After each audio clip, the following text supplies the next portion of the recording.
Hey there, welcome back. Or if it's your first time here, welcome in. Anyway about it, I hope you're well. In this video, we're finishing off my North Spore Boomr Bag kit grow series, and let me tell you, this grow ended up really blowing my mind. Up until now in the series, we've been through inoculation of the grain bag with spores, spawn to bulk about a month after, initial mycelium colonization into fruiting conditions and pen formation, all the way to the first flush a couple weeks into fruiting, which yielded a pretty staggering 89.4 grams dried. But as I'd end up finding out, this grow was far from over at that point.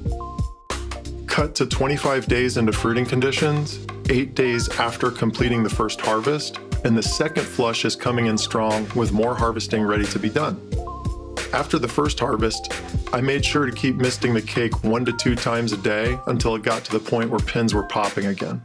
As you can see in the second flush here, by the look of the caps, it seems like the cake could have probably used some more hydration than that though. Even still, this is a pretty solid flush in my opinion. Now, much like the first flush, we have mushrooms here at widely varying points of development. So once again, I did a staggered harvest of this second flush over the course of about 24 hours.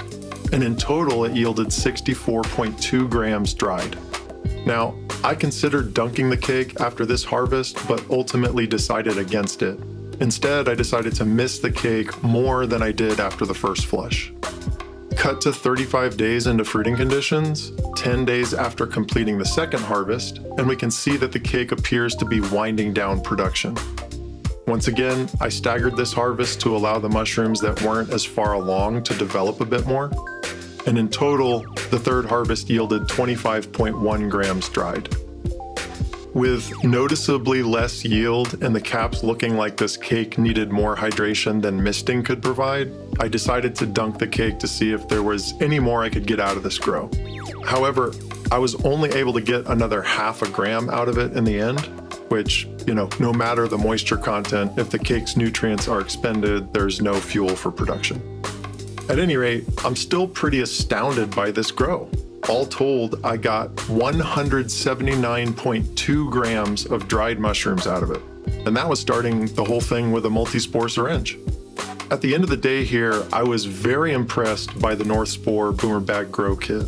As far as results are concerned, there's always some chance involved when starting a grow with spores, just based on the genetic roll of the dice that's involved. And I'm sure that I got some help from a winning genetic lottery ticket here, but aside from those variables, I can't help but believe that it's also due in part to these just being high quality grow products. To reiterate, this is not sponsored and I paid for everything out of my own pocket, so this is my honest opinion.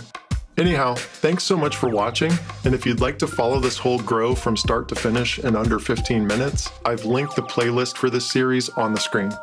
Thanks again, and until the next one, be well.